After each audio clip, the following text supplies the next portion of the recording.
समय का मापन। प्राचीन समय में हमारे पूर्वजों ने समय की गणना करने के लिए धूप घड़ी, जल घड़ी, रेत घड़ी, मोम घड़ी इत्यादि जैसे उपकरण विकसित किए थे। आइए हम पुराने समय के समय दिखाने वाले उपकरणों की कार्य प्रणाली को समझते हैं। धूप घड़ी में एक डायल और ज्यामितीय आकृति कही जाने वाली लंबवत छड़ी होती थी। दिन के विभिन्न समयों पर अलग-अलग स्थितियों में छाया दिखाकर सन डायल काम करता था। समय के मापन हेतु जंतर मंतर पर एक बड़ा मॉडल बनाया गया था।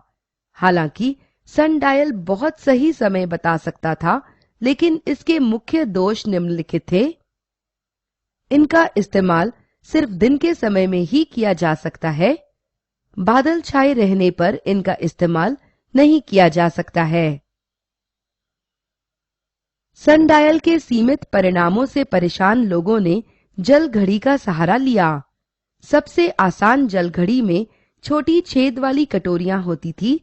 जैसे ही कटोरियों में भरा पूरा पानी निकल जाता था, तो यह माना जाता था कि समय एक अंतराल बीत गया है। पुराने समय में आर ग्लास का इस्तेमाल भी किया जाता था। यह दो गोल कांच के बल्ब से बना होता था, जिन्हें जोड़ने के लिए इनके बीच में पतला कांच होता था। जब आर ग्लास का ऊपरी भाग नीचे हो जाता था, रेत के कणों की मापन मात्रा ग्लास के बल्ब के ऊपर से नीचे की ओर गुजर जाती थी। ऊपर से नीचे तक रेत के कणों द्वारा दूरी तय करने में लगने वाले समय को 1 घंटा माना जाता है। जैसे कि हम आजकल दीवाल घड़ी, कलाई घड़ी और डिजिटल घड़ी में मानते हैं। सभी घड़ियां कुछ या अन्य सामयिक गति को दर्शाती हैं। एक सबसे विख्यात सामयिक गति साधारण पेंडुलम है।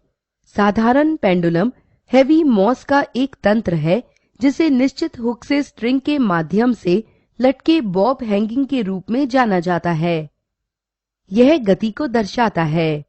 केंद्र O, जहां बॉब विश्राम लेता है, उसे पेंडुलम की माध्य स्थिति कहा जाता है। वहीं जहां बिंदु A व B होते हैं, उसे उच्च स्थिति कहा जाता है। शीर्ष बिंदु का अर्थ है कि बॉब इन दो बिंदुओं के आगे नहीं जा सकती है।